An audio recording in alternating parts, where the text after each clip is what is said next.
Okay, we're back to the Polaris engine. There's several things we're going to do before we put it in. One of the things we're going to do is we're going to take out the spark plugs, because those will get knocked off if you keep them in. It seems like.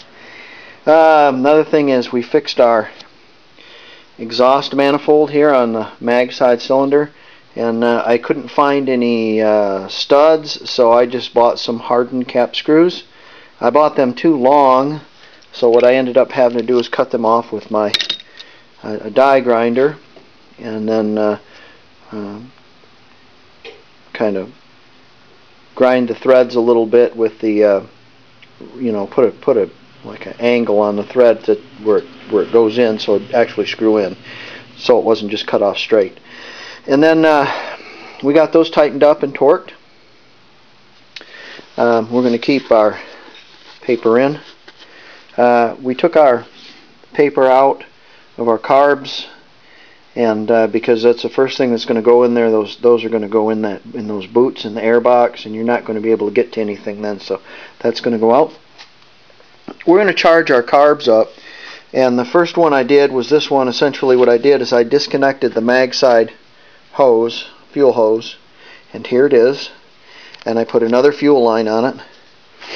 I mixed ourselves some up, about 1.5 gallons or so of 32:1 in our AccuMix can. I filled it to 10, and then the oil side, this is kind of neat if you don't have one of these, goes to 10. I mean, you can mix, one mark all the way up to 10. It's graduated, and they have several different variants: 16, 25, 32, 50, 40, all the common.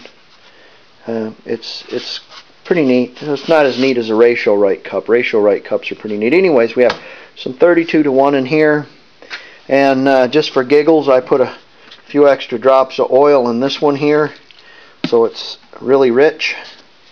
And what we're going to do is we're going to plug this. Oops.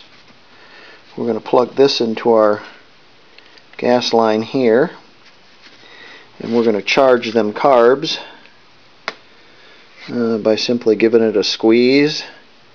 And what this will do is it'll charge the float bowls, and that way we don't have to crank and crank and crank. If you ever put an engine together and cranked for 30 minutes on it trying to get fuel to it, it's pointless putting a rope on it, a new rope, because you've cranked the rope bad.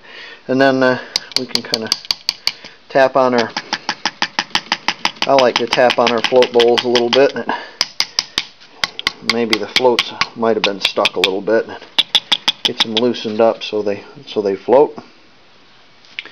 So we're going to take this hose back off and put our hose back on in our clamp. Everything checks out good on our engine as far as I rechecked all the nuts and bolts, so where everything's fine. Our motor mount bolts, here's the front. I've put some anti-seize on them, and I'm kind of running the impact up and down on them, a little electric impact with a drill. And what's that going to do is, if you ever got a nut and a bolt together and you're tightening it by hand, and then all of a sudden it gets tight and then loose, then tight and then loose, then tight and then loose, it's really frustrating. So I make sure everything's good. There's collars that go on here also, so I like to have things nice and greasy so it doesn't seize back up, because it seemed like it was pretty seized up when I took it apart. Here's where it's going to go. Here's our front mounts. They're going to go just like this, and the bolts are going to go up through the bottom, and then the nuts go on the top. The bolts go up through the bottom because there's little recesses that hold the bolt in place. These already have mounts on them. The rubber mounts are mounted to the bulkhead of the snowmobile. The metal part goes through, the metal part of the motor mount that's strapped to the engine goes through that. Another thing right here, I'm going to block this off with a hose, and this is our oil tank hose. We want to keep that from getting any stuff up in it. Our hoses are on. We've changed out our fuel filter. Actually, I had a new fuel filter on it and new hose. Probably what I'm going to do is run this on a bottle anyways and not run it on the gas tank. That allows me to drain the gas tank off, and I don't have to run it this year if I don't have to, because I don't have to have gas in it this year. That way gas doesn't stay in it over a year, because right now there isn't any snow, and I don't know if there's going to be any. So, okay, a couple of things now. We've accounted for all our nuts and bolts. We have our pull start. This is our bolt for our clutch. These are springs and washers for our donut gaskets for our exhaust. Our can, our exhaust can just sits in there. The spring is right here. These are our motor mounts in the front. This is the washer and the nut for the choke lever. We have a radiator cap. Everything is accounted for. And that's a good thing. You don't want to have nuts and bolts left over.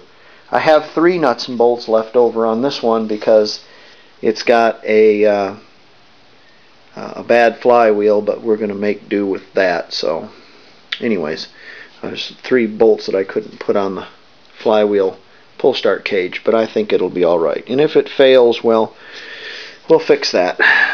Everything's nice and clean here. We have our hose changed. We have our suspension greased. So all these little things that we did paid off. Our chain case is fixed, greased, new chain, our brakes are bled. All these little things we did, they pay off so big, because you don't have to fool with them now while you was waiting. So okay, let me get things buttoned up on the engine, and next shot will be the engine will be in the sled.